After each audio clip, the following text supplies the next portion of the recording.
Good to go? Yes. Okay. Good morning, everybody. I'd like to welcome you to today's meeting of the New York Metropolitan Transportation Council. I apologize for the delay. We had some technical difficulties. I personally had some issues logging in, so our apologies. For those of you who don't know me, my name is Ron Epstein. I'm the Executive Deputy Commissioner for the New York State Department of Transportation. And today I'll be serving as both the Secretary and the co-chair for today's meeting. Commissioner Dominguez, the permanent co-chair, sends her regards and her apologies. We have a very significant storm that will be heading up to Mid-Hudson Valley, upstate. We hope not Long Island, New York City, but you never know. And so she was called away by the governor for participating in storm response activities. So please accept our sincere apologies. Today's council meeting is available virtually. Most of us are appearing virtual. We do have staff at the 25 Beaver Street location in Lower Manhattan, and I appreciate everybody who is participating both in person and virtually. For the meeting, the audience, who are on the webinar, your lines will be muted throughout the meeting. There is a chat pod, so if you want to ask any questions or make any comments, please, put it in the chat, and we will have that monitored by Nymtc staff. Any comments that are entered into the chat that are relevant to our meeting today will be reviewed and included in the meeting synopsis. During the public participation section of the agenda, registered participants will be called on in the order of their registration. Registered speakers who are participating via webinar will be called on, and then their lines will be activated. So you will also have a few minutes to give your comment, and we'll move on to the next speaker. All right, trying to get rid of this here. Something just popped up on my screen. The web meeting is being recorded, and it will be posted on the website within 2 weeks of this meeting. And at this time, I would like to call I will announce the agencies participating and ask the principal or representative designee to identify yourselves. So let's start with the New York State Department of Transportation. That would be myself, Ron Epstein. New York City, Commissioner. Commissioner Rodriguez, it's an honor to be joining you guys on this important institution. And for me, again, as a previous council member for 12 years, I'm ready to continue the great work and get the support that New York City always cares for in a number of initiatives that are so important for us. So thank you. Thank you. We look forward to your effort and your dedication to this region in your new capacity. Welcome aboard. New York City Department of Planning.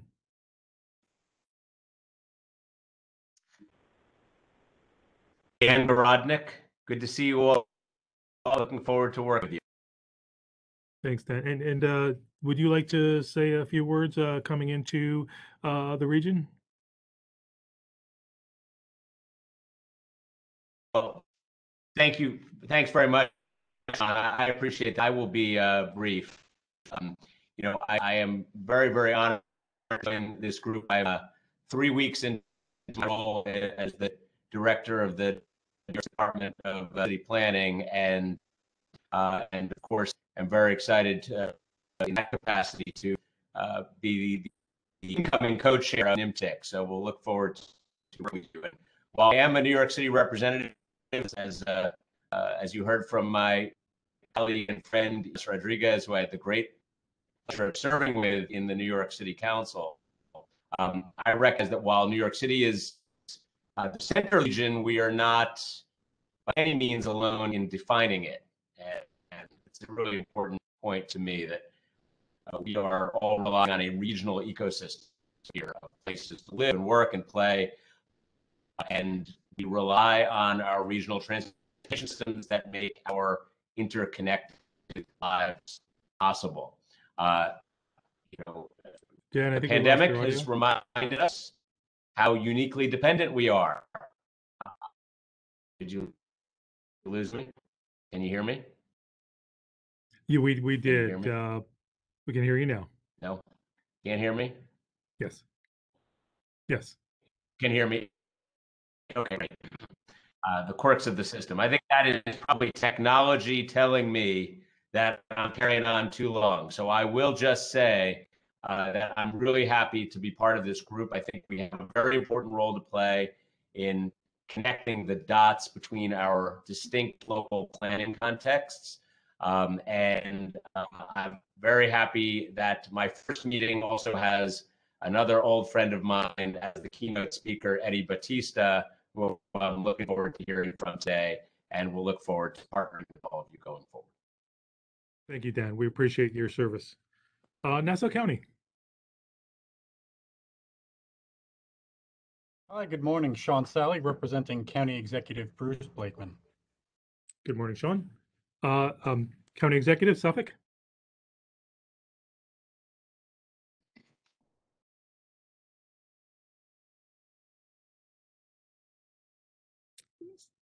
County Executive still on? He's muted. Okay. We're gonna mark him down as a yes. Rockland. Stephen Powers, Director of Public Policy and Intergovernmental Relations for County Executive Edwin J. Day. Thank you. Good morning. Putnam County, County Executive, are you on?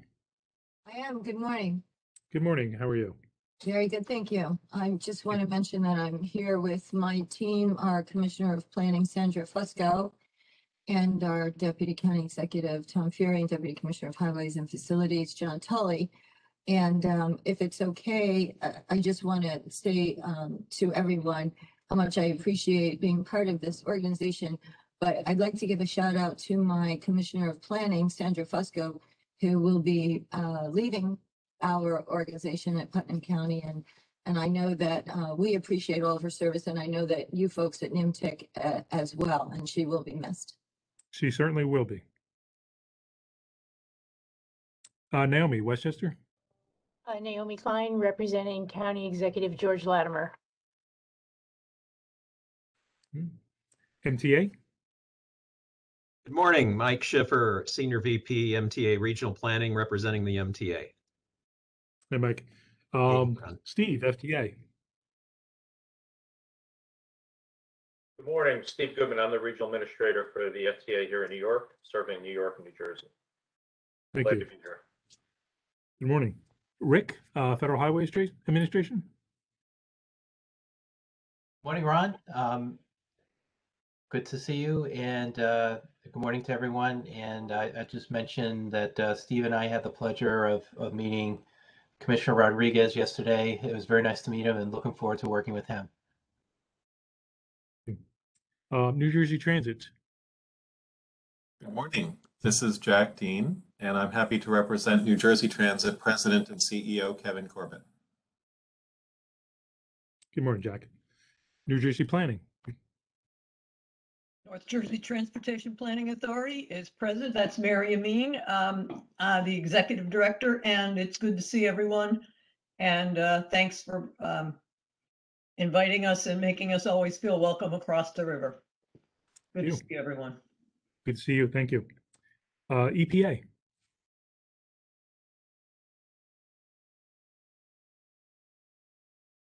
Do we have anybody from the EPA on today? Hi, this is Lisa Garcia, the Regional Administrator for Region 2 at EPA. Can you hear me? Yes. Hi. Great. It's so nice to be here. This is my first meeting. I was recently appointed, and it's a pleasure to be here speaking with everyone and hearing all the great work. I'm joined by my colleagues Rick Ruvo and Matt Larita from the Air and Radiation Division here at EPA.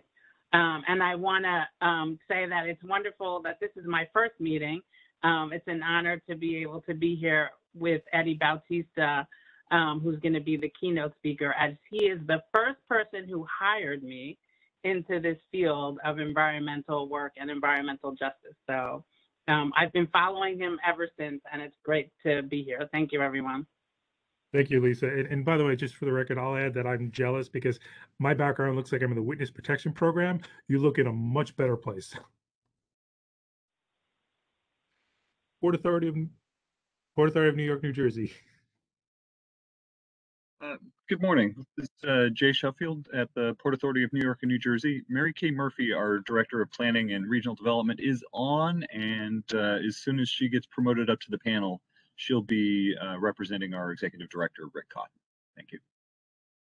Great, thank you. Good to see you, Jay. And DEC, New York State DEC.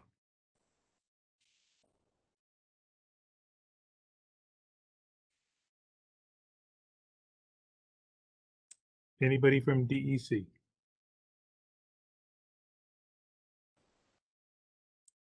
Okay. In the interest of time, let's move on. So I'm going to switch hats to the formal opening of the session. I do want to acknowledge, and again, welcome again, the fact that we have several new principals who are joining us in this region for the Nymtc activities. Commissioner of New York City DOT, the Director of New York City Planning, the County Executive for Nassau, and also EPA. We really do appreciate your participation. I think you will find that we have one of the best planning regions in the nation, if not the best. And it is certainly, I believe, one of the most highest callings in terms of helping to shape where people live, work, and recreate. So the work that this group does is extraordinarily important. And we want to make sure that the needs of users of all ages and abilities are considered in all of our activities. So we're really dedicated to ensuring and enhancing mobility for those who rely on the multitude of services that are provided by the principal members. So thank you for joining us, and thank you for your participation over the next several years in terms of this regional collaboration. I also want to recognize the members, of Nymtc in terms of, and the staff, the extraordinary work of the members and staff of Nymtc. This has been a very difficult couple of years. You have helped to keep the region moving in some of the darkest times that many of us have seen in our lifetimes. And while it has been a difficult period at best, this region is very resilient. We've seen it before, and we're seeing it again. The rejuvenation of activity, not necessarily rebirth, but the growth and activity within our communities. So it is very rewarding to see that the investments that have been made through this council have actually allowed us to be physically, emotionally, and from a mobility perspective, very resilient. So we should be proud of that. And I think if nothing else, this pandemic over the last several years has highlighted the gaps in opportunity, especially gaps in equity and inclusion of individuals. It's not only healthcare, it's not only job opportunities, but it's access to the transportation system, how they're served, where they're served, the affordability of the services. So moving forward, I do believe that we will have a renewed and reinvigorated effort to ensure that as we build back our economy in the region and as we build back our infrastructure with the assistance of the federal government, we will make sure that we incorporate the needs of everybody that help us succeed and help us prosper. I personally am pleased that Eddie Bautista, the Executive Director of the New York City Environmental Justice Alliance, is joining us. I've had the privilege, and I do mean the privilege, of working with Eddie as part of our Climate Leadership and Community Protection Act through the Climate Action Council and through the transportation panel. He has brought a lot of insight and a lot of awareness to issues that perhaps many of us have not been exposed to, and that is greatly appreciated. And he's joining us today, and he will talk about equity and access under the new Infrastructure Jobs Act. So thank you, Eddie. The Job Act, which is referred to as the bill, really is landmark legislation in the sense that it does provide stability for the first time in many years. Not only is the funding guaranteed, which is something that we have not had necessarily for years, but it challenges states in how we will address transportation impacts of low and moderate income communities. It will help us facilitate carbon reduction strategies that we have talked about, but the resources have not been there to implement.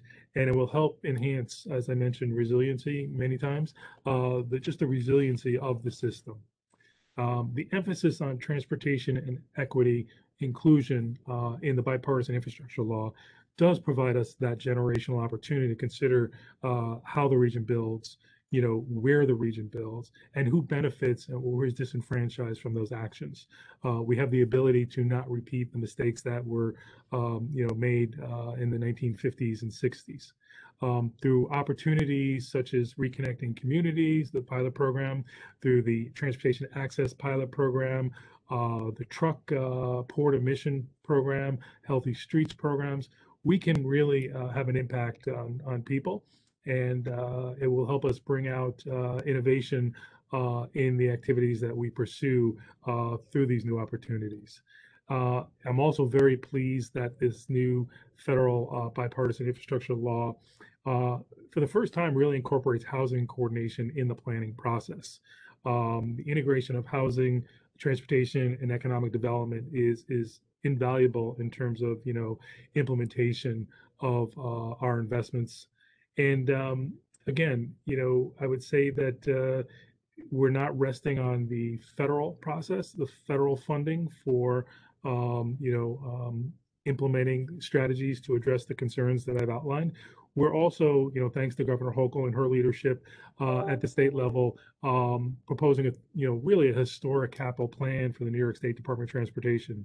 And that plan includes nearly $3 billion of the $32.8 billion to really provide a down payment for infrastructure projects that reconnect communities, that provide multimodal transportation alternatives, and that really reconnect communities across the New York State. Within the New York Nymtc region, we're pleased to partner with the New York City Department of Transportation to develop a community-driven plan for really assessing the Cross Bronx Expressway, assessing the impacts of pollution, of noise, health, and opportunities to potentially cover, segments of that expressway. Specific to this planning study, as I mentioned, we're going to look towards covering a portion of the facility, and really kind of integrating green space and facilitating strategies to ensure that bicycle and pedestrians have safe access, not only within the communities but to adjacent communities along neighboring roadways.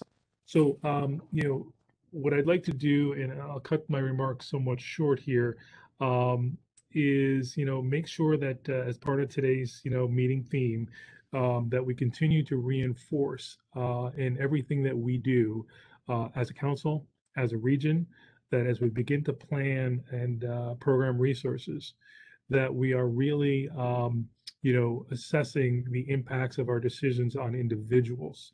We need to look at a system basis, not a project basis, and ensure that we are, addressing the real needs and not just the specific need of a specific segment.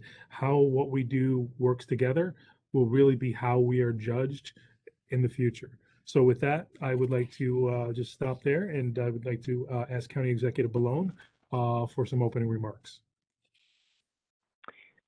Thank you very much, Ron. Can you hear me? Yes.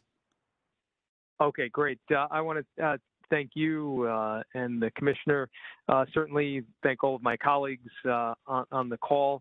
Particularly, I know the County Executive Odell is on the call. Thank her and everybody who is on the call for their leadership. I want to acknowledge my Commissioner, Suffolk County Department of Public Works, Joe Brown, does an incredible job.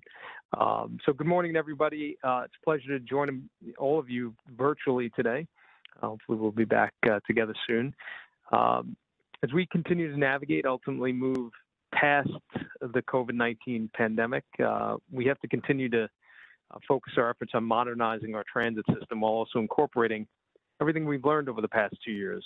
When the rest of the world stood still, our transit systems kept running and were absolutely critical to transporting our frontline heroes. But even as we take steps towards a full recovery of our economy, our transit systems are still trying to rebound. More importantly, they must be equitably expanded I think to Ron's point, for all county residents, we must think about people. In Suffolk County, we're working on a number of different initiatives to build out a 21st century transportation network. In May of last year, I signed an executive order directing the Suffolk County Department of Public Works to prepare a feasibility plan for converting all county fuel-operated vehicles to electric by 2030. Our DPW team presented the completed plan at the American Academy of Sciences Transportation Research Board 101st annual meeting in Washington this past January to a packed house.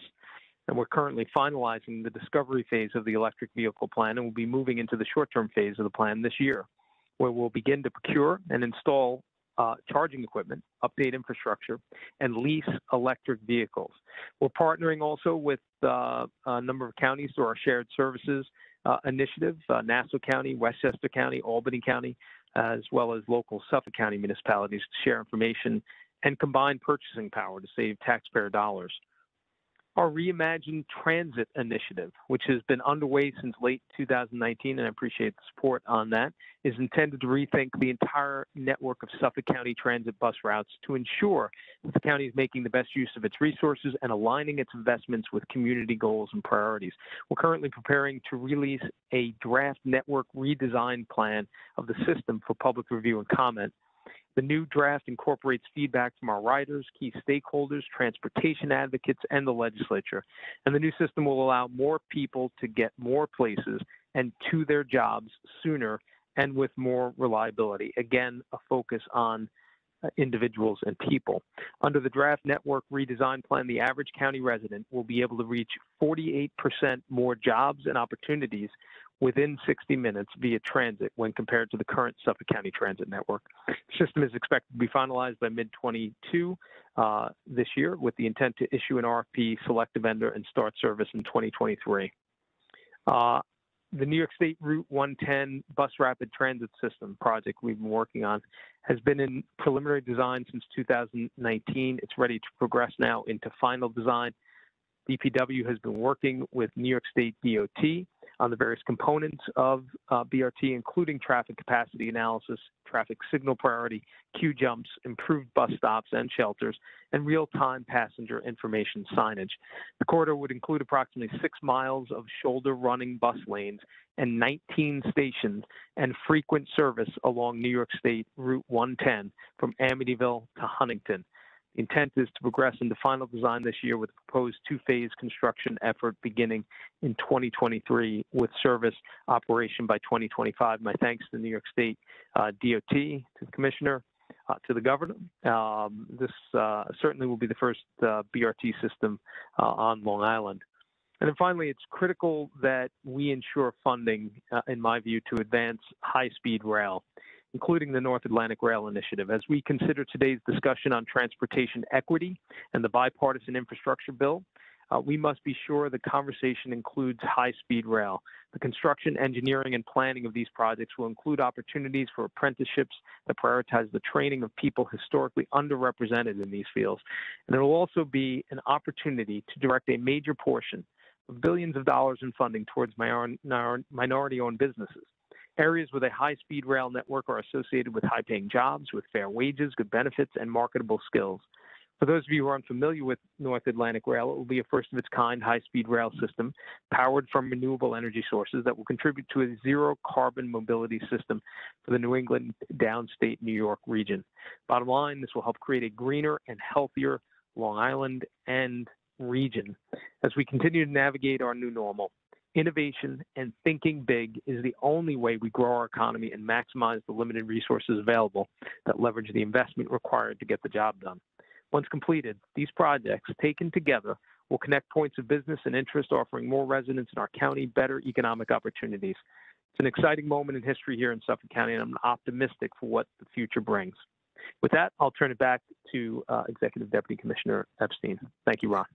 Thank you. And County Executive, I want to thank you for your unwavering support for public transportation and not just the existing services, but really your desire to build out the system to unprecedented heights. So thank you for what you're doing on that part of Long Island. So thanks very much, Ron. I really appreciate it. Thank you. And you know I'm a public transportation geek, so it's near and dear to my heart. Exactly. I do want to move forward with our agenda. It really is my privilege. We mentioned earlier that Eddie Bautista will be our keynote speaker. He is the executive director of the New York City Environmental Justice Alliance, which is a network of community-based organizations of color advocating for the empowerment of environmentally overburdened neighborhoods. Mr. Bautista previously served as the director of the New York City Mayor's Office of City Legislative Affairs and Director of Community Planning for New York Lawyers of the Public Interest, where he organized coalitions blocking the siting of polluting infrastructure while advancing sustainable environmental policies. Eddie is an award-winning urban planner and community organizer. He is also a visiting professor at Pratt Institute's Graduate Center for Planning and the Environment. Please join me in giving Mr. Bautista a very warm welcome. Thank you, Ron, and County Executive Bellone. Good morning to the Nymtc family and the rest of the council members. As Ron mentioned, my name is Eddie Bautista, the Executive Director of New York City Environmental Justice Alliance. Before I dive into my remarks, just a point of personal privilege. I want to say hello and congratulations to Commissioner Ydanis Rodriguez and Commissioner Dan Gorodnik. I had the privilege and pleasure of working with these brothers when they were in the city council, and I was at the mayor's office. And I feel good about our city's prospects heading into this new term with them at the helm. Dan, I just on one more point of privilege. We have a meeting request we'll be sending you shortly. We're going to be requesting a meeting to talk about the intersection of planning and transportation. So I figured that'd be my welcome gift to you. And also want to give thanks and a shout out to EPA Administrator Lisa Garcia. Lisa is not only one of the hardest working environmental justice advocates out there. I just wanted what's the word I'm looking for? I want to clarify what I believe was her virtual background. Let's remember that EPA Administrator Garcia represents New York, New Jersey, and Puerto Rico. So she's probably hard at work in Puerto Rico. So at least I'm looking out for you. Again, thank you guys so much for inviting me. And before I get started, it's a particularly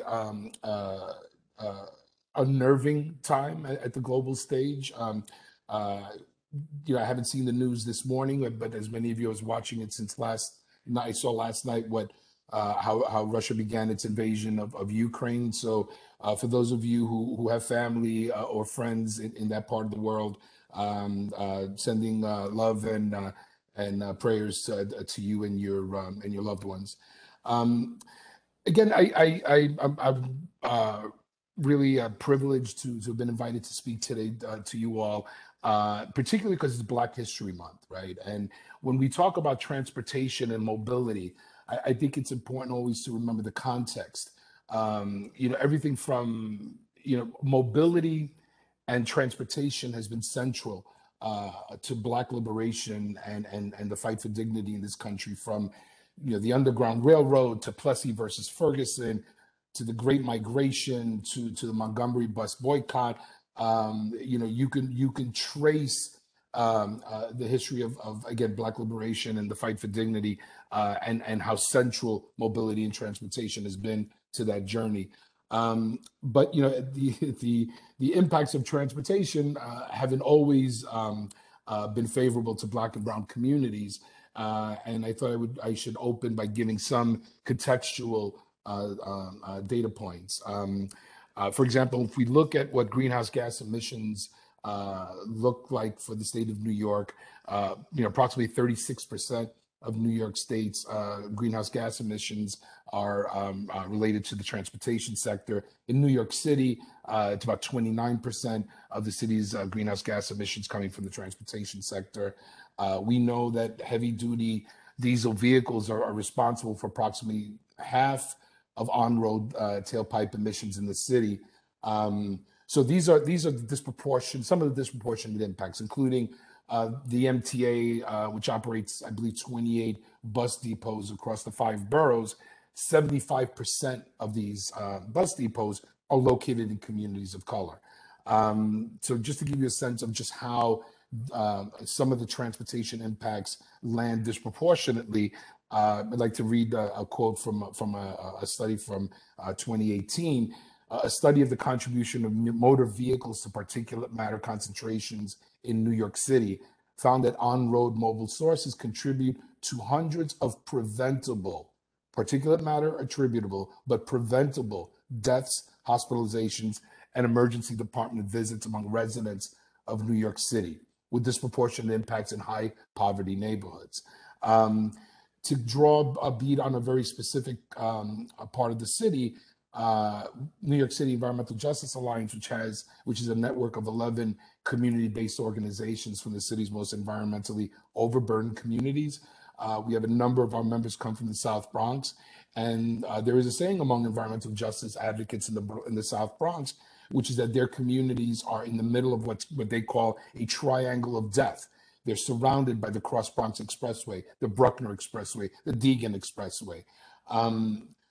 These are all disproportionate impacts, and I think there's no end to the amount of public health and medical studies that show what the impacts of disproportionate exposures to PM 2.5, NOx and SOx, how that plays out in Black and Brown communities. But let's layer onto that COVID for a moment. One of the things that we found that was pretty startling to us, meaning the New York City Environmental Justice Alliance, was we started looking at some of the early COVID exposure rates, and literally a month or a month and a half into lockdown, in April of 2020, we realized, and we did some research and found that at least in New York City, African Americans and Latinos represent higher rates of fatalities than their representation of the population. For example, in April 2020, Latinos made up 34% of people who died of the virus, but only 29% of the population. And African Americans made up 28% of those who died, but only 22% of the population. That was early in the pandemic. Going further, in terms of the disproportionality of how COVID impacted our communities, preliminary data showed back then that the Bronx was experiencing 2 times the fatalities of the rest of the city, with the South Bronx particularly impacted by high numbers. So when you hear our communities talk about the triangle of death and connecting it to transportation and those roadways, COVID, as some of us have been saying for a while, it was a threat accelerator. It was a multiplier. It took what was already existing disparities and made them even deadlier for our communities. And I think it's important to remember, and in some ways, we've told people who are surprised, we're not sure why you're surprised, because COVID, like any other systemic attack on our society, in a society that has a history of passing policies that have disproportionate impacts, policies that were clearly designed to favor haves and disfavor have-nots. If we have a range of policies that we could clearly label as having an institutionally racist impact in our communities, why would we have expected COVID, another systemic attack, to play out differently? So yeah, kudos to the mass transit, kudos to the MTA and all our partners in transportation for keeping the city moving during the worst of it. But now that we're emerging, what does this mean in terms of commitments, federal funding commitments, and what does this mean in the context of city and state policies that have been promoting the reduction of greenhouse gas emissions? Let's look for a second at what some of those commitments look like at the city and state level. The state and the MTA is committed to transition its public bus fleet to an all-electric fleet by 2040. New York City has a commitment of developing a citywide network of EV charging stations, last evidenced by then Mayor de Blasio's Executive Order 53. Which also mandates a pursuit of an all-electric municipal fleet by 2040. According to One NYC 2050, The city plans to install 50 fast charging stations across the boroughs to add to the existing 921 existing chargers. But they're already, so these are commitments that we applaud, but they're already troubling signs on the horizon. Part of our analysis shows that most of the EV planning has focused on Manhattan at the expense of the other boroughs. We applaud the call in 1 NYC 2050 to increase the pace of signal prioritization for buses. But are we increasing the signal prioritization with equity in mind? Are we looking for opportunities to maybe service and reduce the impacts of bus routes along communities of color? As we mentioned earlier, the MTA's bus depots clearly are disproportionately impacting city residents, with 75% of them are in communities of color. Ironically, 75% of bus riders in New York City are people of color as well. So there is a clear disconnect between the benefits that we all enjoy from again, still the world's leading mass transit system, to the impacts of how these systems are allowed to operate. I think that so these are some of the commitments and the concepts that we are now looking at the Infrastructure Investment and Jobs Act, or the bipartisan infrastructure bill. I keep forgetting which of those acronyms we're calling it these days, but let me just share a little bit of my sense of what this stands to mean for New York State. Our understanding is under the bill that, of over 5 years, New York State's expected to receive, and now I'm going to check notes here, folks, because I'm not that good. Expected to receive over 26 billion in total. And of that breakdown, my understanding is about 11.6 billion for highways, 1.9 billion for bridges, 9.8 billion for transit, 2.6 billion. I'll skip the rest of these. Under the bill, New York is expected to receive over 175 million over 5 years to support, again, the expansion of an EV charging network in the state. And we'll also have the opportunity, New York will, to apply for grants out of the $2.5 billion available for EV charging. New York is already set to receive, I believe, the first 26 million. But those big numbers that we were talking about earlier, what does that mean for New York? And how can some of these investments reduce, again, the environmental disparities and public health impacts that I was mentioning earlier? This will mean extending the 2nd Avenue subway to 125th Street. And by the way, I'm going to, every once in a while, switch to a little editorial comment, if it's okay. For our Bronx family, they continue to call for, and we continue to say that we believe it's a real lost opportunity if we don't find ways of extending the 2nd Avenue subway into the Bronx, not just leaving in Manhattan. Some of the other opportunities that can mean lessening impacts in our communities, resignaling the New York City subway, improving accessibility for New York City Transit and Access-a-Ride, because we still are not doing nearly enough for our family with disabilities. Building out the Interborough Express. We all were really thrilled to hear Governor Hochul in the State of the State announce this and talk about her administration's commitment to work with the federal government and other partners to making it happen. But again, we feel it would be a lost opportunity if the Interborough Express is not extended again into the Bronx. There were a couple of other spending priorities that would be really meaningful to some of our environmental justice partners. Includes repairing and decking the Brooklyn-Queens Expressway, decking the Cross-Bronx Expressway. We can, with just those two initiatives, begin repairing some of the damage done by Robert Moses when he ripped through dozens of communities, displacing hundreds of thousands of New Yorkers.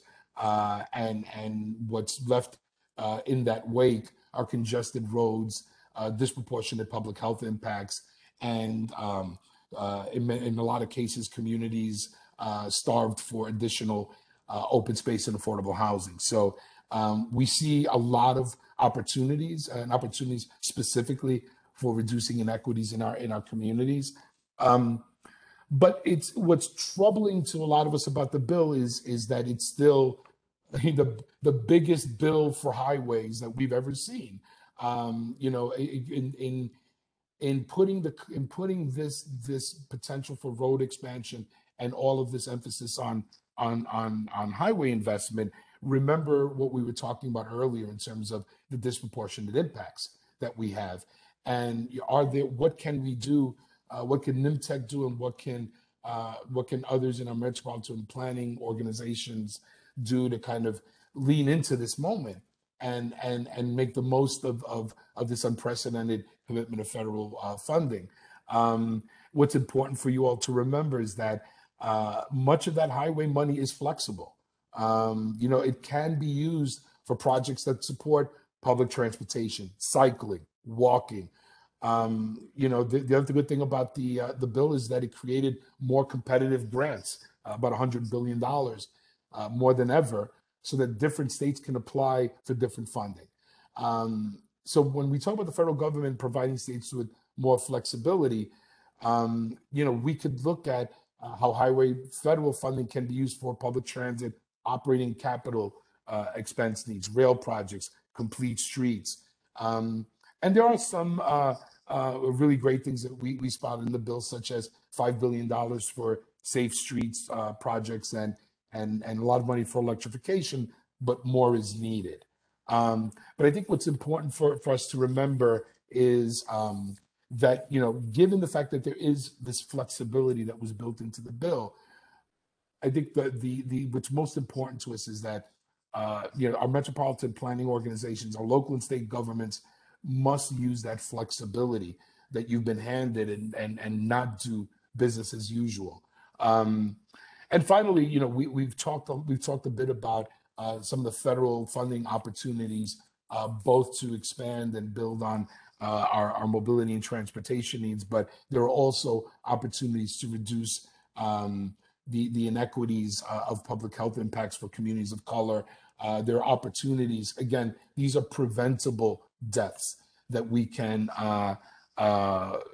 plan to ameliorate if we're smart, if we're intentional, if we're opportunistic about looking at how we both expand our public transit opportunities while looking to reduce the disparities that we see in our communities. I think I'll stop there because I don't want to abuse the council's invitation, and I'll turn it back over to you all for any questions or conversation that you all want to have. Thank you. Thank you, Eddie. And yeah, I think we do agree with you that while this is a down payment on the future, it does not go as far as perhaps it should. I think what I'm most pleased by in terms of the bill, and you did a very nice job laying out, is the investment that it makes in public transportation, opening up, you know, avenues for micromobility that previously did not exist, which I think that last mile connectivity is essential. And then also, you know, again, enhancing rail, not just, you know, subway and commuter, but inner city passenger rail. So, you know, we look forward with your help and the help of the council on building upon this opportunity, but hopefully it is not the final opportunity, that we see this continue as the bill, moves forward. I would like to ask the council members, though, if you have any questions or comments. You know, let's you know, we have Eddie. He has a tremendous perspective. Let's take every advantage of the time we have.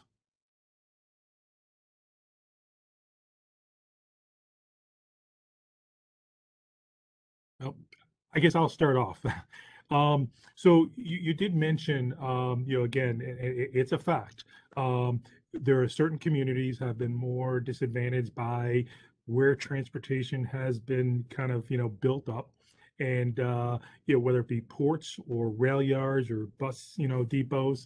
I guess my question for you, as we transition to new technologies, What are the criteria do you think that we should be using? We typically look at level of service and passenger hours of delay and VMT. What are some of the metrics, if you have today, but that we should be looking at to make sure we're fully incorporating equity and inclusion into project decision making? Thanks, Ron. No, thanks, Ron. Great question. And yeah, I mean, I think that clearly VMT reduction is some of our holy grails, right? So that's something that should absolutely be at front and center in terms of transportation planning. There is one thing that you mentioned, Ron, that I do want to kind of take a moment to address, and that's the issue of new technologies. There has been a push that some of us have been disturbed to see, pushes that are designed or are promoted or branded as again bridges to full electrification. There has been pushes to get the MTA to look at renewable natural gas, look at biofuels, look at a range of products or a range of fuel mixes that some advocates that advocate for these types of solutions will say, well, it reduces, it's better because it's less polluting than ultra low sulfur diesel, or less polluting than some of the other technologies currently in place.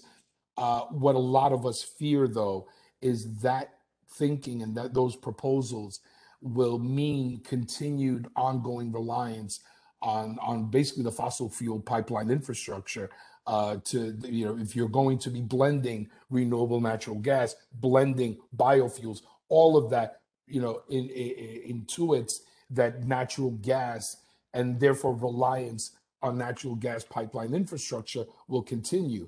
And we feel like we're long past this kind of incrementalist planning when it comes to transportation. We have 8 years left to meet these 2030 targets. What is it? We're supposed to be reducing greenhouse gas emissions in New York State by 2030 by 40%, 70% in New York City. Why are we moving deck chairs on the Titanic? What we should be really doing is leaning in heavy to what we know is the ultimate solution when it comes to, again, the cleanest renewable energy sources for transportation, and that is not renewable natural gas, and that is not some of the more fanciful uses for biofuels. I would just urge Nymtc and other transportation planners to use something called the precautionary principle as you guys look at newer technologies. The precautionary principle is pretty self-explanatory. It's been a well-resourced, peer-reviewed system of policy analysis and project deployment that's been around about a quarter of a century. And in fact, there are not just government agencies across the world that use the precautionary principle as a methodology to make sure that whatever they're pursuing in new technologies does no more harm than good. But the other thing about it, it's been used in treaties between countries. So I think it's long past due, and I would urge again government planners to be thoughtful about that. There's a saying that one of our members, Uprose, has that a climate justice solution should not become an environmental justice problem. And that is our concern. We are not Luddites. We embrace technology, but we also understand that in some industries rush to build out their R&D capacity, that sometimes there's some roadkill, and unfortunately some of that roadkill tends to be the neighborhoods where some of this technology gets deployed. That's a long-winded, probably more than you were looking for, Ron, but I'll stop there. Well, thank you. Again, as I said, we will be seeking guidance in terms of how we move away from autocentric measures. Anybody else on the council would like to weigh in, provide a comment, ask a question? I would like to ask my good friend Eddie, in your perspective, how can we build, a coalition knowing that now we are not just putting our ideas and our vision, thinking about, let's say, cities with so much density in New York City, but thinking about for the whole region. So one of the area that for me is like one of my priority beside that at DOT, we have to be thinking about micromobility and the trains and the buses and the bike lane and the pedestrian plaza is, safety for pedestrians and cyclists. Like the vision of transportation in this administration, the Mayor Adams and I, is looking at transportation around sustainability, accessibility, and safety, and also repurposing more space from street to other use. So, but how can we build that consensus among farmers who are upstate New York, who are in Jersey, and who are here in the city of New York to understand that we had to invest to improve safety? When I look at COVID, we're losing millions of people every in the last in 20 to today, but we had the other pandemic of pedestrians and cyclists being killed. Like 1.2 million people, pedestrians and cyclists, lose their life in the year in the world every year. So how can we look at, again, knowing that the Secretary of Transportation also has look at one of his priorities, improving safety for pedestrians. In your ideas, in your projection, how can we again plan together to say there's new thing that we would do from upstate New York to Long Island to Jersey to New York City when it comes to improve safety for pedestrians and cyclists to turn this region as the safest one in the whole nation? Thank you, Commissioner. No, you're absolutely right, and I always remember the district you represented for so many years, and the neighborhood you probably still live in. Washington Heights had more than its share of impacts because of the feeding from the Cross Bronx into the George Washington Bridge. So I know you know better than most how transportation can impact the community. To answer your question, I think I go back to some of what I said earlier, which is even though a lot of the funding in the bill for reasons I think we all understand, for political and other reasons, it maintains, in fact, it actually expands slightly that 80-20 historic mix of federal funding when it goes to transportation, where it has been 80, now it's 81%, I believe, of federal funding going towards highway uses, as opposed to first 20, now 19% for transit. But having said that, what I was saying earlier is that there is enough flexibility built into the bill where you can program and apply for funding that can answer exactly the kinds of priorities that Mayor Adams and you've articulated for the agency. There's all sorts of micro mobility opportunities that we can take advantage of because of the flexibility that's built into the bill. I think that the other thing for us is how do we use system-wide opportunities like congestion pricing, right? I mean, we've been talking about all this federal money, which, by the way, I'd be remiss if I didn't just acknowledge that, we're facing midterm elections in a few months. That can have a dramatic impact on everything I just said and what you all are going to be planning on. But putting that aside for the moment, I think that when you look at a system-wide impact like congestion pricing, I think it's important for the region to understand that it's not just a New York City benefit. It will have benefits for our family in New Jersey, our family in Long Island. Again, the thinking behind congestion pricing was always to take those revenues and plow them back into the mass transit system to, again, to take what we're getting from the federal government. That should be the foundation. But what we need and we don't have, or haven't had until the passage of congestion pricing, is a sustained a committed revenue source that we can count on, that we can deploy to look at some of the inequities in the system. We should be looking at how do we minimize the exemptions that everyone is going to be looking for, and make sure that in maximizing the exemptions, we're mindful of the transit deserts and making sure that we're front loading bus lines there. How are we using the bus redesign network moment that in the planning that DOT is involved in? How do we look at bus redesign again with equity at its heart? What's really interesting is that whether it's the federal government, whether it's the state government, where we under the Climate Leadership and Community Protection Act, we now have a state law, a commitment that 35 to 40% of all state clean energy funding should be devoted to disadvantaged communities, right? In fact, that law, the state's Climate Leadership and Community Protection Act, has become such a milestone landmark law that it in fact inspired then candidate, now President Biden, and a lot of his climate plan is centered after what we did in New York State. Part of the Biden climate agenda is something called Justice 40, which is a commitment, again, modeled after what we did in New York, committing 40% of federal clean energy funding for disadvantaged communities.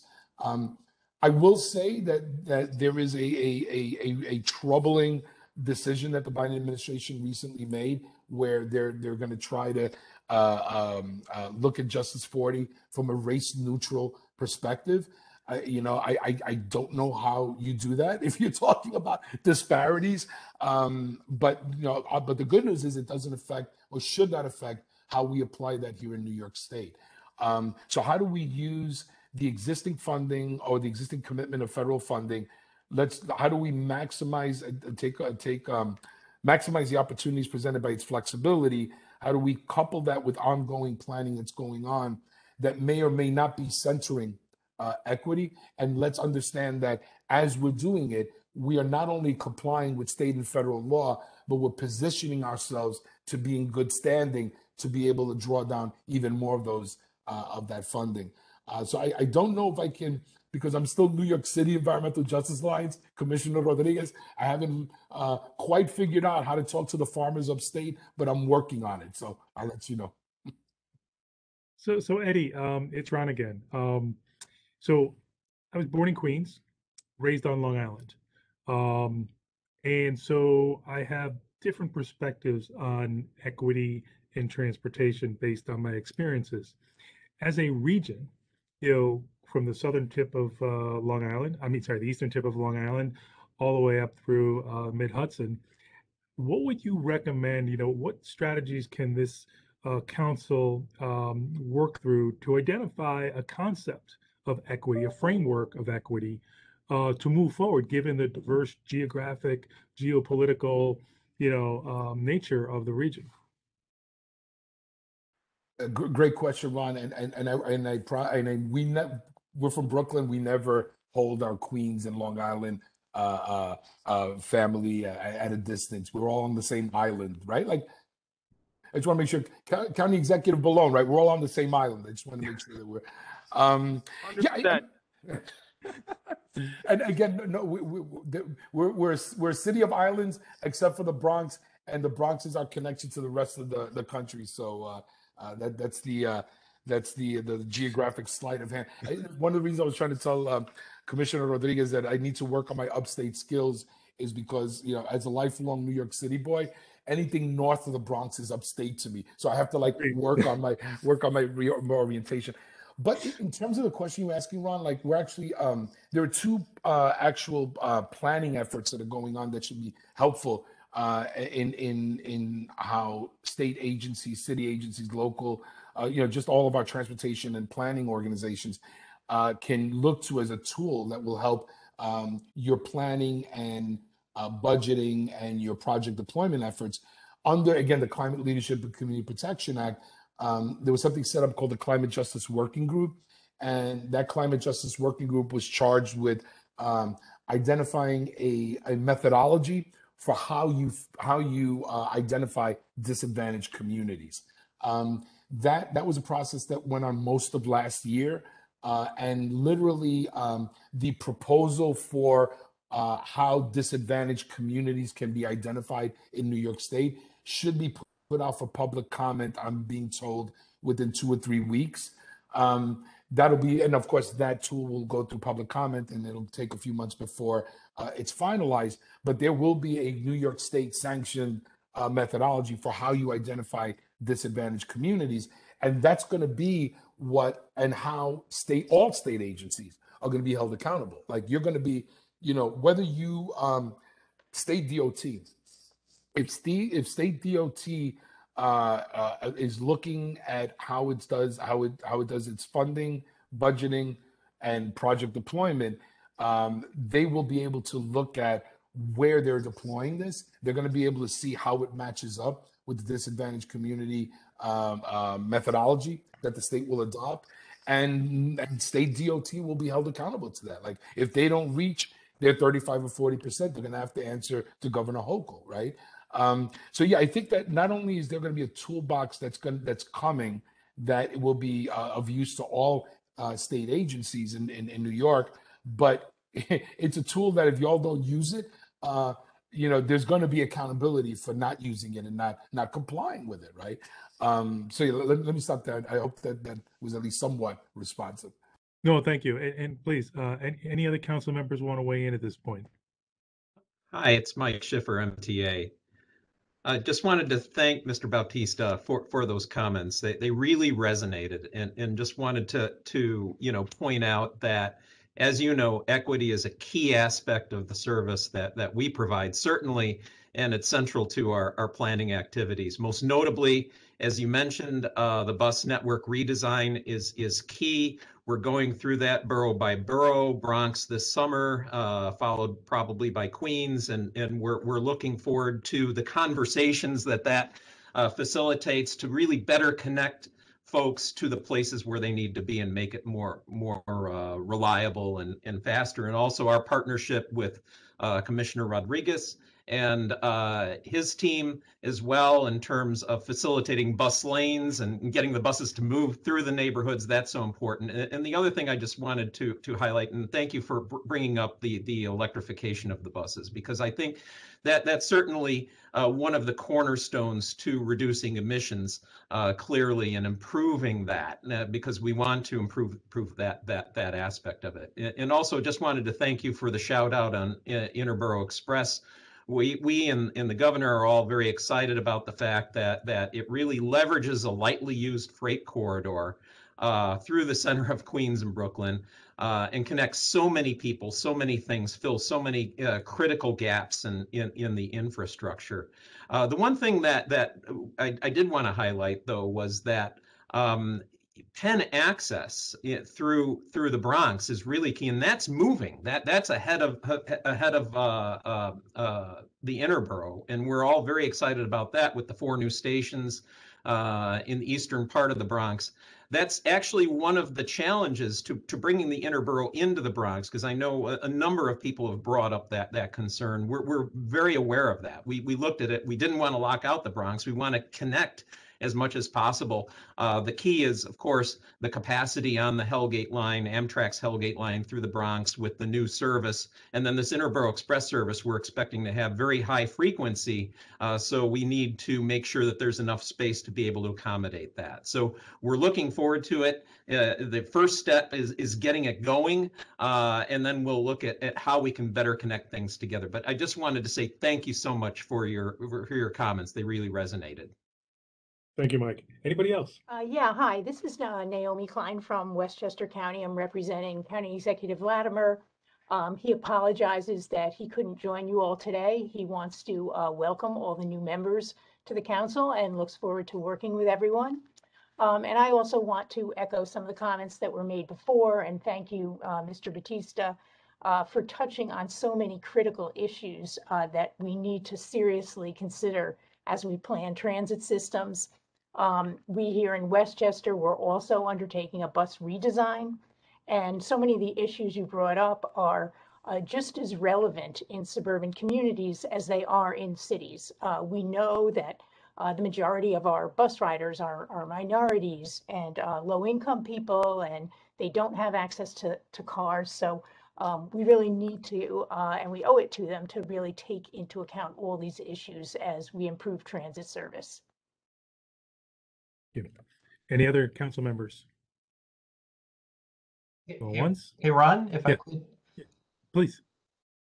Hi, this is Rick Markey again from Federal Highway. Mr. Bautista, I really appreciate your comments, and really what I just would like to just confirm is US DOT and Federal Highway Administration are in the administration's priorities on equity, climate change, and you will see that in the programs as we roll them out to states and other stakeholders. And as Ron knows, you know, the 3 programs that Federal Highway has rolled out since the passage of bill, the EV infrastructure program, the bridge program, and the highway safety improvement program, all have those encouragements of states to consider equity in prioritizing projects. So I really just wanted to just make sure you're aware that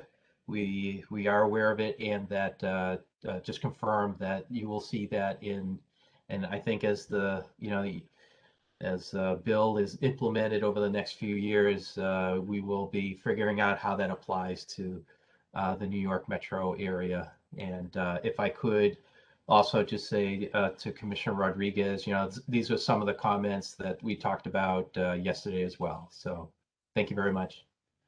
Thank you, Rick. Anybody else? Oh, Rod, just a quick response Yes, to please, Rick. yes. And thank you so much for that, Rick. And I think that correct me if I'm wrong, but our, at least from the advocacy perspective, our sense of the bill is that there is the flexibility that was built in, despite, you know, it's overriding kind of emphasis on highway expenditures. There is enough flexibility into the bill to allow a region like the New York Metropolitan region to use some money that might have been more intended for highways, but could be used in transit, or used for micromobility, or used for public safety. And the reason I'm saying all this is that if Federal Highway Administration is centering equity, then you can't, it's hard to find a more equitable outcome in an area like New York to shift money as much as possible from the car culture to public transportation and mass transit. So I just want to make sure that, in fact, the Federal Highways emphasis on equity, coupled with the flexibility in the funding, makes for, I think, a real good opportunity for Nymtc to, as Commissioner Rodriguez was talking about, like, how do we bake in equity in our decision making? Is that, would you say that's a fair characterization? I would say it's a fair, and I'd like to think honestly that flexibility always exists, you know, pre-bill. And as Ron Epstein knows, the state as well as the MPO have programmed flexing of federal highway funds to FTA, probably some of the highest amounts around the country. And Ron, I'm just thinking probably the biggest example was you know, recently about 450 million of CMAQ funding, federal highway, going to FTA for ADA upgrades to the subway stations with the MTA. Right. So yes, confirming that. And the state and the MPO will have a lot of things to consider in decision making and how to use the funds.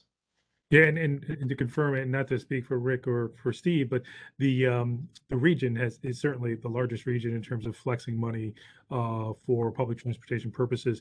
And the bill does actually include, specifically calls out public transportation within the highway title. There's always been eligibility under 23 USC, but this goes, you know, very far beyond what was previously in statute. So, you know, we recognize it doesn't matter whether it's Cortland or whether it's Van Cortland, we will make sure that we continue to, you know, flex money for the appropriate mode. And if I could, Mr. Bautista, I did want to just recognize your participation in the Central Business District Tolling Program, EJ Technical Advisory Group. I have been, witnessing all of those meetings, and I really appreciate your involvement in that. Thank you. And Ron, if you don't mind, I also would like to add, first of all, Rick, I also had a very productive conversation. I enjoy that you and Steve also were here, visiting us and engaging in this conversation. And, for all of us, this is a challenge. For decades, we've been using the word equity. But reality is that also we have not, each generation, we live at, Sandy, Maria, Katrina, snowstorm, and everything's going on as you guys preparing, in upstate New York for, whatever natural disaster, and we will be facing. But I feel that, 2022, as each generation, every year we had challenges. We had to take, the whole commitment and direction that we got from the Secretary of Transportation to the leadership here to say, let's think outside the box when we think about equity. Because also at some point we had to recognize that, there have been some level of failure in that.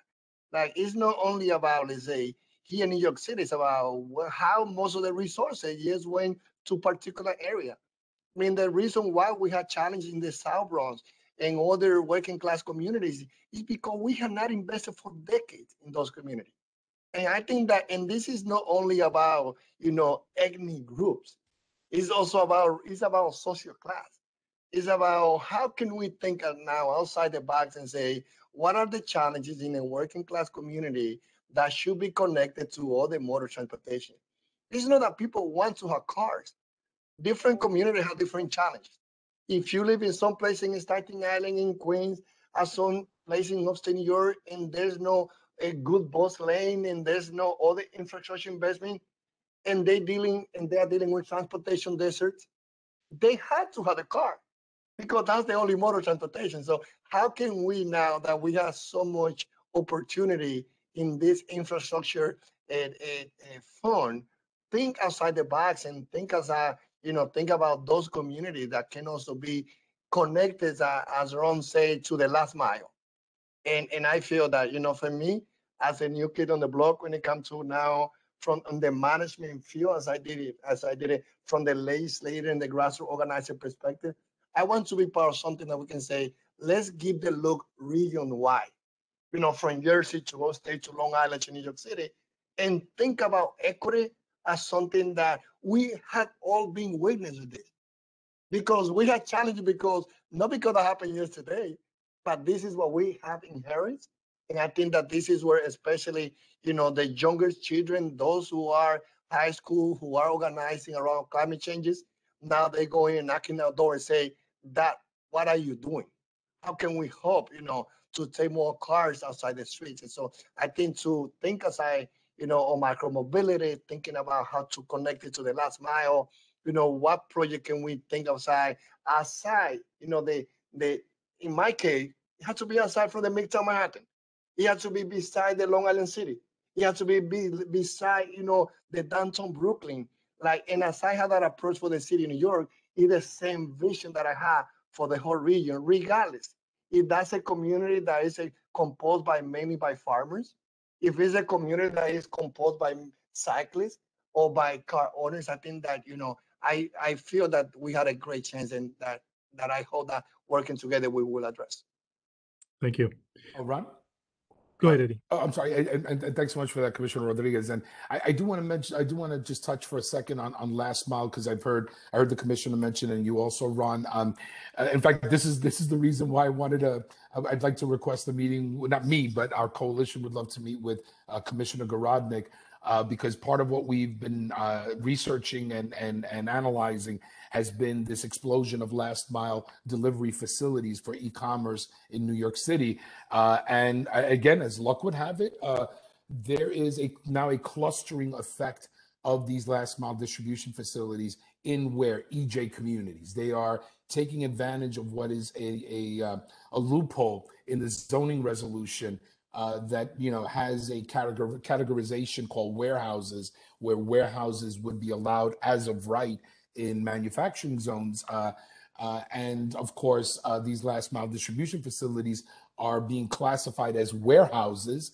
And of course, what that means is they are being built as of right, with no environmental review, no regulatory oversight, no analysis of what the clustering of these facilities are doing. So we're seeing multiple facilities popping up in Red Hook, in Sunset Park, in the South Bronx, the usual environmental justice communities. We actually have a proposal we'd like to talk to Commissioner Gorodnick about how do we, what's a sensible way to try to inject some rationality in a system right now that is devoid of any regulatory oversight. What the last mile distribution facilities moment feels like right now is what Uber felt like 5 years ago. Like that first year, it was again walking into a largely unregulated space. And a year later, we look up as 100,000 Uber vehicles across New York City. We have an opportunity to be, again, if we're serious about equity, let's look at how the inequitable impacts of e-commerce may be playing out with last mile. We all, it's not like we all take advantage of e-commerce, including environmental justice communities. However, the burden of the societal benefit should not be landing again almost exclusively on Black and Brown communities. So, Commissioner Gorodnick, I gave you a little teaser, a trailer of when we could meet. So, looking forward to talking more about this. Thank you, Eddie. I hate to do this, and listen, when you come across a pot of gold, you don't walk by. So we've gone a little over our allotted time. I want to thank you for everything you've said. I really do appreciate you and what you're doing for the city. And on behalf of the council, we hope that you will stay engaged with us, and that you will be a source of knowledge that we can tap into as needed. We'll try and be judicious, but you bring a very unique perspective to a lot of individuals like myself. And I appreciate the time that you have spent with us, but we do need to move on. So I apologize to you, and I thank you for everything that you've shared with us today. So with that, I think we'll move. And good luck to Nymtc. Good luck, guys. Talk soon. Oh, you're not done with us. Don't worry, you're not done. But I would like to move to Commissioner Brown, who will be, stepping into the next session on behalf of County Executive Bellone.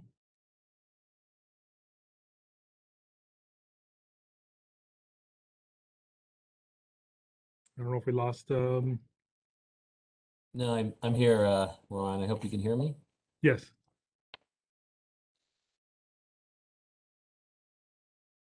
Yeah. So the county executive apologizes. He had to break away. He's a big supporter of Nymtc, as you've seen, and is doing a lot around the state to bring in other counties for electrification plan and a lot of other initiatives. So he's definitely has our support going forward.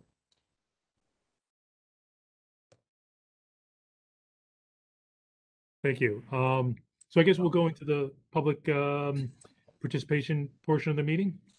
Yeah, and I understand we've set aside 15 minutes on the agenda to hear from participants who are registered to speak. So we'll hear from those participants in the order they have registered. Each registered speaker will be given up to 3 minutes within the allotted time. We asked each registered speaker to limit their comments to relevant transportation and planning related items. Please be concise in your remarks so all speakers can be heard in the allotted time. Our first registered speaker is Mary Parison Laval from Civics United for Railroad Environmental Solutions, or FURS. Please unmute Ms. Parison Laval's line, please.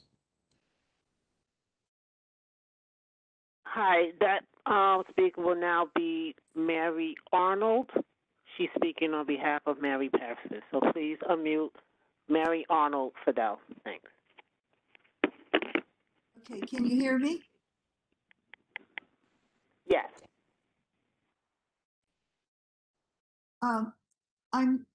Thank you for this opportunity. I'm here today to ask you to fund the action item in the Regional Transportation Plan for a regional study of needs and opportunities associated with the movement of solid waste in the Nymtc region. The study is a crucial part of fulfilling the need for cleaner freight operations, as well as environmental justice, quality of life, and environmental goals. The solid waste study will provide crucial information for the historic opportunities Governor Hochul mandated through her Interborough Express, Cross-Harbor Freight Marine, and climate change initiatives. Nymtc study plays a critical role in crafting a modern freight and transit system that improves the region's environment, community health, and quality of life, and includes rail and marine freight at a time when NOAA predicts up to 1 foot of sea level rise in less than 30 years. Over the past 25 years, freight rail facilities have been diverted to passenger transit and redeveloped for higher yielding land uses. Today, the New York City area's main export by tonnage is waste and scrap, with a significant amount hauled by rail. Freight movement problems, as well as community health and quality of life problems, will increase if the Bay Ridge is also ceded to passenger transit without similarly transformative plans for freight facilities and movement. This is because the Interborough Express, Cross-Harbor Freight, and the ongoing exponential increase in waste by rail export all hub around tiny 10-acre Fresh Pond Yard. Fresh Pond Yard is already a bottleneck where all freight lines switch and freight coming on and off Long Island is handled. It's like there's a 1-cup measure available and every siloed agency and hauler wants to put the contents of their 5-gallon bucket into it. The area has twice the COVID case rate of Queens and more than twice New York City's rate. To speak to Mr. Schiffer's point about lightly used freight lines and the Interborough Express, the MTA's feasibility study has photos showing rail cars stored on 2 tracks and 1 active track. Car storage and all-night freight moves already spill over onto tracks in neighborhoods. Open rail cars of landfill-bound waste emit odors, blow-off, and leachate.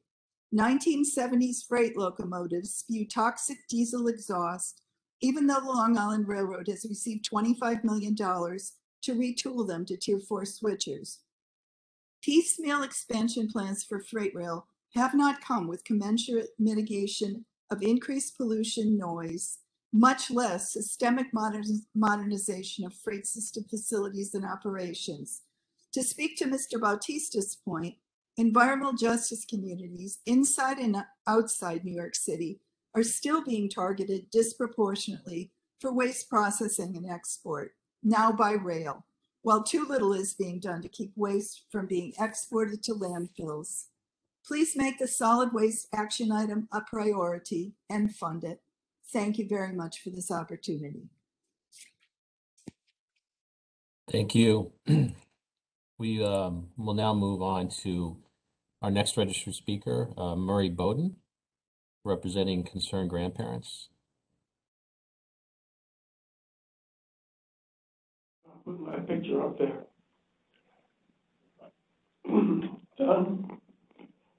My comments were going to be directed to Commissioner Rodriguez. Oh, you're here. This is about making buses go faster in New York City. I've met with Craig, president of New York City Transit. Saw him this morning. I was at the MTA 5 meetings on Monday and there this morning just to check things out. How do we make buses go faster? He's assigned a team to work with me, and I need to request the team, one of your teams, to work with me. The road lines have been designed from the manual of uniform traffic control devices 50 years ago, and they were appropriate for cars and buses going 50 years ago. And the sign's the same thing.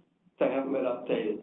Now, you're all working on getting transportation with fancy new electronic stuff, but you've got to go back and fix the roads, the lines on the roads that match the way drivers drive today.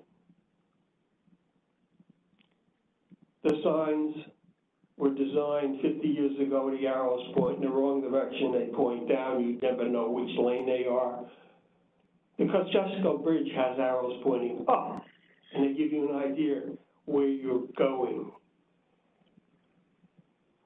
The lines, Ron Epstein, and I know Ron for a long time. Everything I've written has gotten a copy in Ron's files. Unfortunately, I don't know if Ron reads them, but they're there. Long Island Railroad has been building bridges lately on the ground. They pick them up and they roll them into place. Why aren't all bridges built that way? Well, because we've been doing this for 50 years and we know what we're doing, but they don't. Phil Lang just retired from Long Island, but Phil, working with construction and General Lieber, designed a new way to build bridges. You build them on the ground, you pick them up with a roller, and you roll them into place in one day. It's a lot easier to build a bridge on the ground than it is up in the air.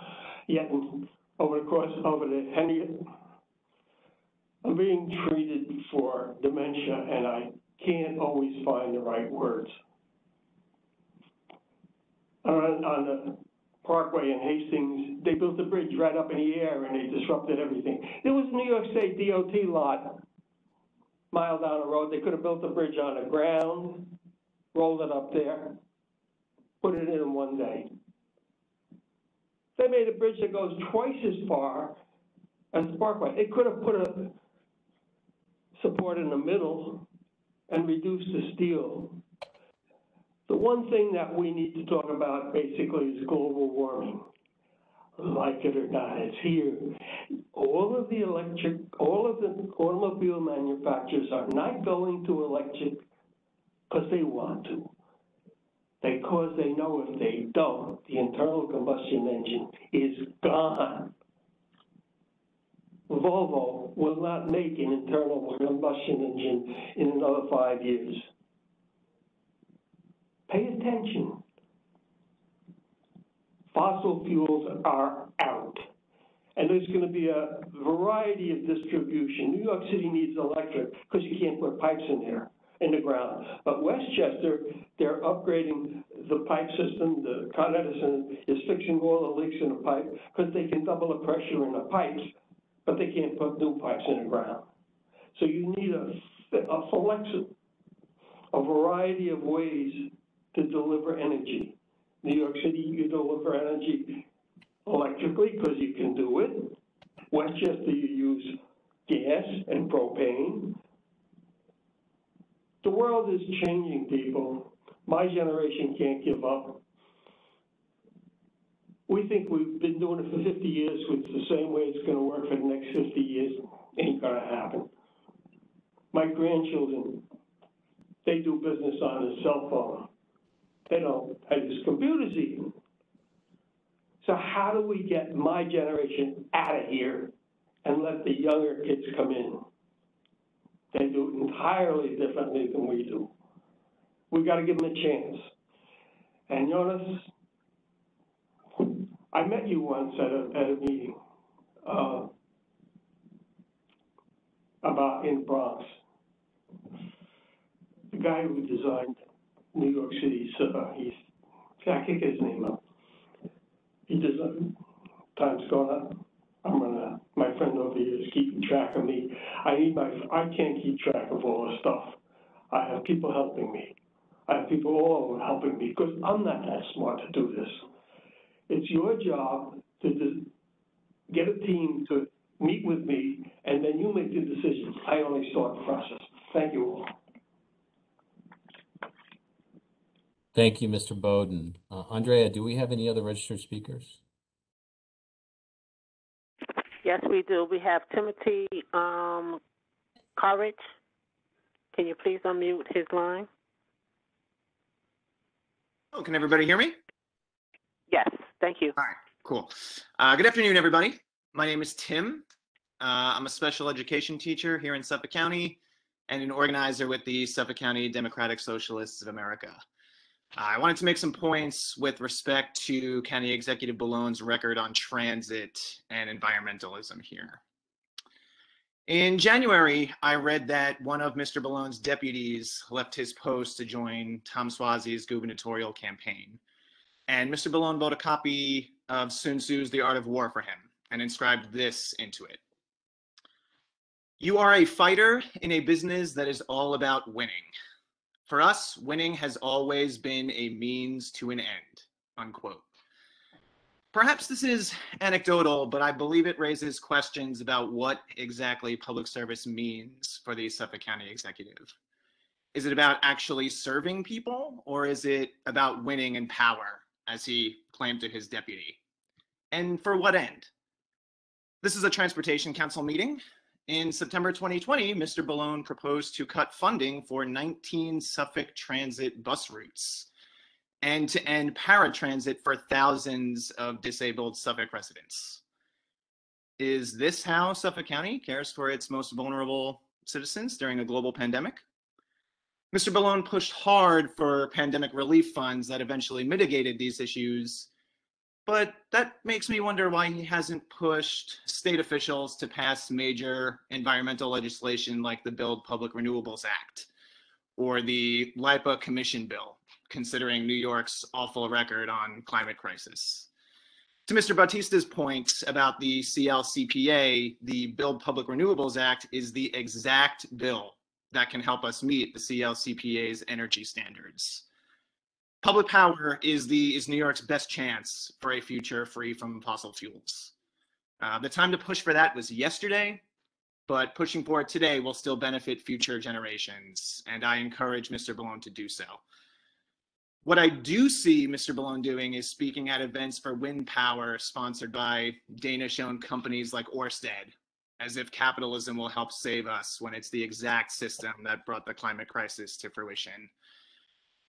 Finally, at one wind power event last summer, I handed Mr. Bellone a Suffolk DSA comrade card, telling him that I'd love to talk about the Green New Deal with him, but we never connected. I hope as he considers his New York 01 congressional run, that he changes his tune and speaks in favor of the Green New Deal and pressures state officials to pass the BPRA and Long Island Power Authority Commission bill. Otherwise, environmental justice will just be a buzzword with little substance behind it. Thank you. Thank you. Andrea, do we have any other registered speakers? Yes, we have one last speaker, Karim Odukan. Can you please unmute his line? Thanks. Hi, thanks for having me. My name is Karim Odukan. I'm a member of the Brookhaven Landfill Action and Remediation Group. We're a community-based environmental justice coalition in Suffolk County, focused on closing and remediating the Brookhaven landfill and advocating for equitable public regional zero waste planning in Long Island. The Brookhaven landfill takes 2 million people's incinerator ash and construction demolition debris and trucks it to the landfill. This is a landfill. The landfill's fence line communities like North Bellport have the lowest life expectancy in all of Long Island, the second highest asthma ER visits in Suffolk County. The Brookhaven landfill is stated to close in 2024, which we've known for a decade now. Now, a private waste hauler, Winter Brothers, bought a railroad and is trying to build New York State's largest waste transfer station across the street from the landfill in an overburdened New York State DEC-EJ area, and using the Federal Surface Transportation Board to bypass local zoning and silence the voice and power of local EJ communities. I'm speaking today because on the one hand, Nymtc embraces powerful visionary environmental and civil rights leaders like Mr. Bautista and Regional Administrator Garcia, and champions an equitable freight transportation system in its publications. On the other hand, today Nymtc is honoring our county executive and Nymtc co-chair Steve Bellone. Unfortunately, politicians like Mr. Bellone not only fail to advance an environmental justice agenda, but their silence promotes environmental injustice. Just last month, the New York State NAACP issued a press release, and let me quote it here, quote, "Bellone has demonstrated that when confronted by environmental racism, he won't stand up for our community, but instead will hide behind sad excuses. Steve Bellone clearly has no problem turning former county-owned property into a massive dump for New York City garbage and has shown zero concern that this would all take place in a potential EJ area as determined by the State Department of Environmental Conservation," said Dr. Greer Key. Silence is golden for Bellone, or at least green. But all the campaign cash in the world won't overcome the fact that he has refused to stand up with people of color when we needed his help, unquote. Unfortunately, Bellone is not alone in his silence, lack of vision, and action. Last year, Assemblyman Engelbright, the only ally politician to make equitable zero waste management a public policy issue, earmarked hundreds of thousands of dollars for, quote, regional municipal solid waste management and waste transportation planning, including for impacted environmental justice communities associated with impending landfill closures, unquote. Yet when we spoke with Assemblyman Engelbright's counsel, we were told that New York State DEC refused to take these funds directly, only agreeing to be a pass-through agency. New York State DC Commissioner Seagos is a member of the Nymtc Advisory Board. We have repeatedly reached out to New York State DEC to ask them to take a lead on regional waste management planning in Long Island. As the agency that regulates all local solid waste management plans and permits waste infrastructure, they have full power to shepherd Long Island's fragmented, inexperienced, and conflicted governments towards equitable and sustainable waste planning. Unfortunately, New York State DEC refuses to do so, even when communities successfully lobby for funding to assist their staff to do this work. So when leaders like Steve Bellone and Basil Seagos abdicate their responsibility to lead in this environmental crisis, they hand the keys to private waste haulers who repeatedly target communities of color like that around the Brookhaven landfill, like that in Brentwood, and economically disadvantaged communities across New York State. We need real leadership from all agencies, including Nymtc, and we need public, equitable, transparent, regional, and sustainable zero waste planning. Long Island's environmental justice crisis is New York City's environmental justice crisis is New York State's. Thank you. Thank you, Mr. Otakon. Since we have no more speakers, I'll turn the meeting back over to you, Executive Deputy Commissioner Ron Epstein. Thanks, Joe. You and I are going to tag team along this next segment. And again, I do apologize. I know we're a little behind schedule. We'll try and make it up. But we've had such a, like I said, a healthy conversation today. We didn't want to short shrift the benefits that we could realize from Eddie Bautista. So we're going to move on now to the action items for the meeting. And really the first one is to accept the September 9th, 2021 meeting synopsis, sorry. And so I guess my question is that can I have a motion to accept the September 9th, 2021 meeting synopsis? But before I do that, does anybody have any concerns with the items as detailed in that synopsis? So hearing none, may I have a motion to accept the September 9th, 2021 meeting synopsis? Stephen Powers from Rockland County moves it. Thank you, Rockland. Appreciate it. May I have a second?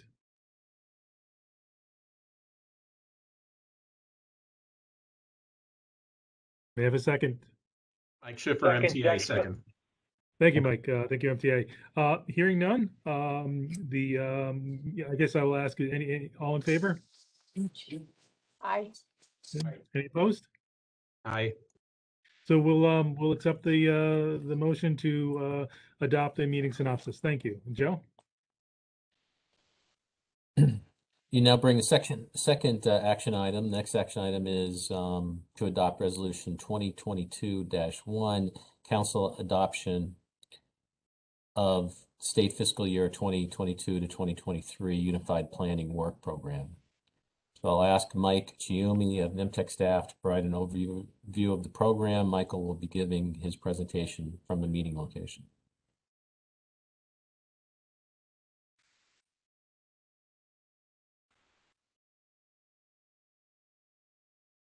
Good afternoon, everyone.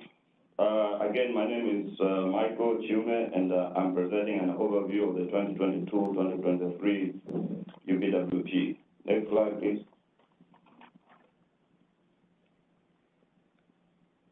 Nymtc as one of the largest metropolitan transportation planning organizations in the United States has a responsibility to select transportation projects for federal, state, and local areas, and also enables the distribution of funding to improve our transit, bicycle, pedestrian, and roadway systems. Next slide, please.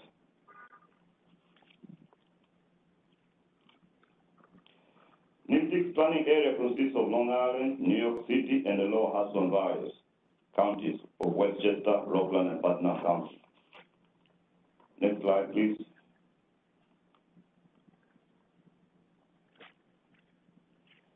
The shared goals of the current regional transportation plan moving forward guides the UPWP in addressing safety and security, reliable and ease of travel, planning for changing demand, reduction of environmental impacts, and resilience. Next slide, please.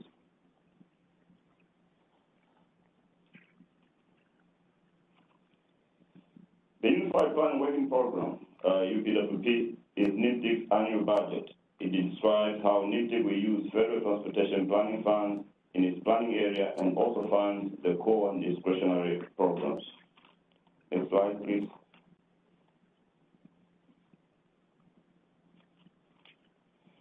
The UPWP funds the core program finances activities for the Regional Transportation Plan, Unified Planning Working Program, Transportation Improvement Program, Congestion Management Process, and Regional Emission Analysis. Next slide, please.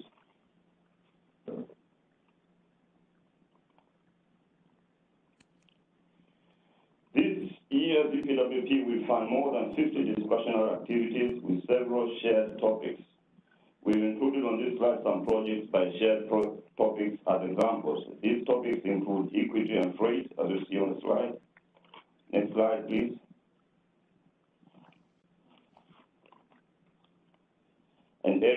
And sub-area studies, data analysis and forecasting efforts, and the September 11 Memorial Program, which is an academic program that supports research. Next slide, please.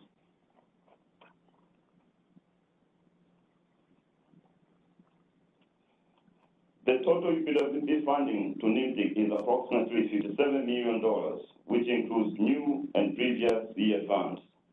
The funding allocation is roughly 60% to Nymtc staff, and the remainder distributed to the member agencies accordingly.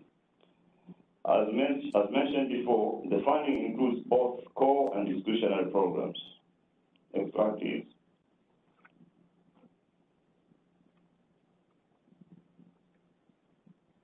Next slide, please.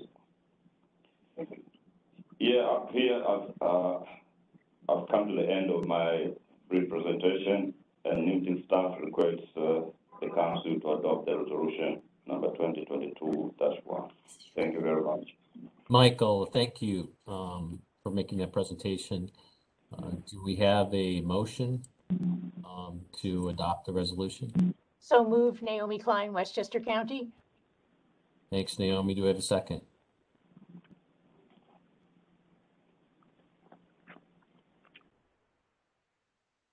New York State DOT seconds. Thanks, Ron. So Naomi Klein made the motion to adopt it, and our Deputy Executive Commissioner Ron Epstein made the second. All in favor? Aye. Aye. Any opposed? Okay, so it stands adopted. Great. Thanks, Joe. So the next resolution recognizes service by some of our departing principals, Lauren Curran, former Nassau County Executive, Henry Gutman, the former New York City DOT Commissioner, and Marissa Lego, former New York City Department of Planning Director. We thank them for their service. As the county executive in Nassau, Lauren served as co-chair while a principal member from 2018 to 2021. Hank Gutman served as a member of Nymtc for 2021, and he helped us to establish a strategic framework for our planning process. And as the director of the Department of City Planning, Marissa also served as a principal member of Nymtc from 2017 to 2021, helping to advance significant transportation improvements during that time. Again, we thank Lauren, Henry, and Marissa for their valuable guidance, leadership, and contributions as principals to Nymtc. We wish them well with their future endeavors, and I would like to receive a motion to adopt this resolution recognizing them for their service. Stephen Powers from Rockland County moves it. Thank you. Rockland, may I have a second? Jack Schmidt, New York City Planning, second. Thanks, Jack. Any discussion? Hearing none, if there are no objections, let's call the order. All in favor? Aye. Aye. Any opposed? This motion passes. Thank you. Joe, back to you. Okay, at this time, Jerry Bogaz, Nymtc's Assistant Director of Planning and Program Management, will you provide an update on Nymtc's next transportation improvement program?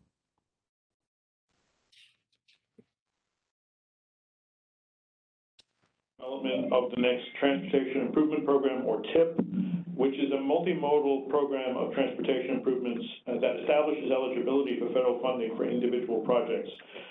It's a federally mandated product of the Nymtc planning process, and our current TIP, which was adopted in 2019, covers federal fiscal years 2020 through 2024.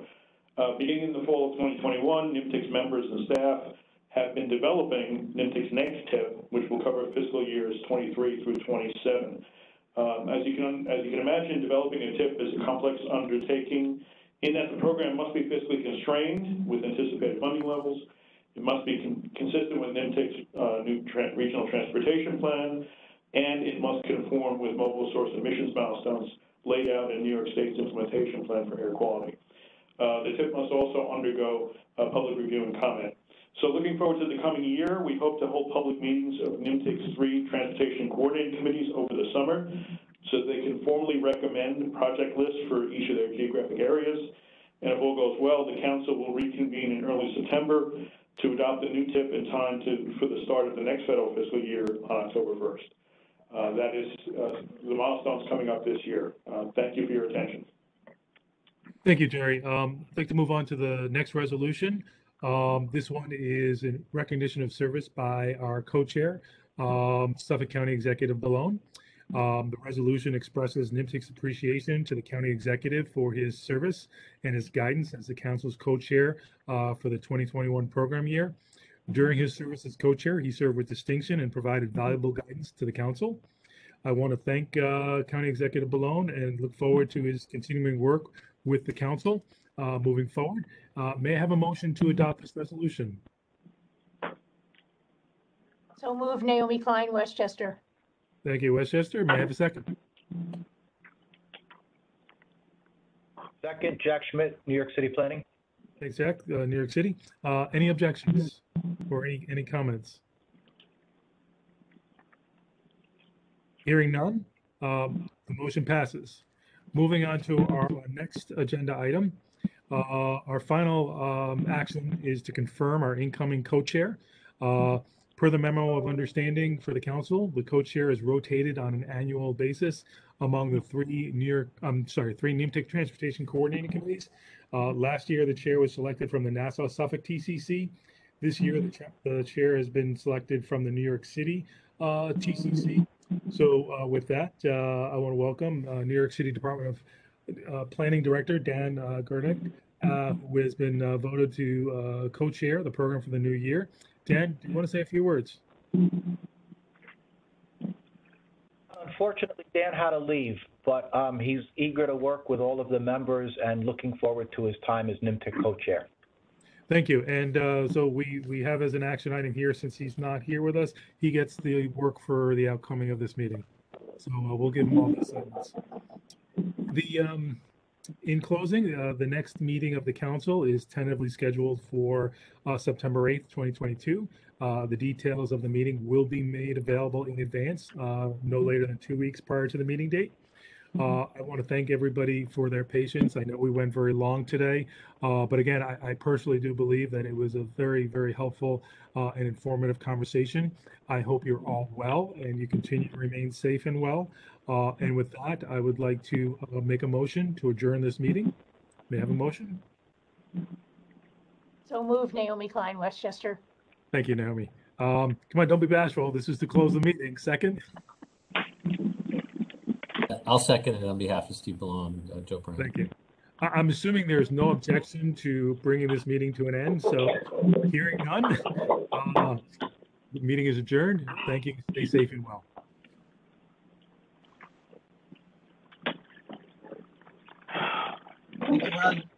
Thank you.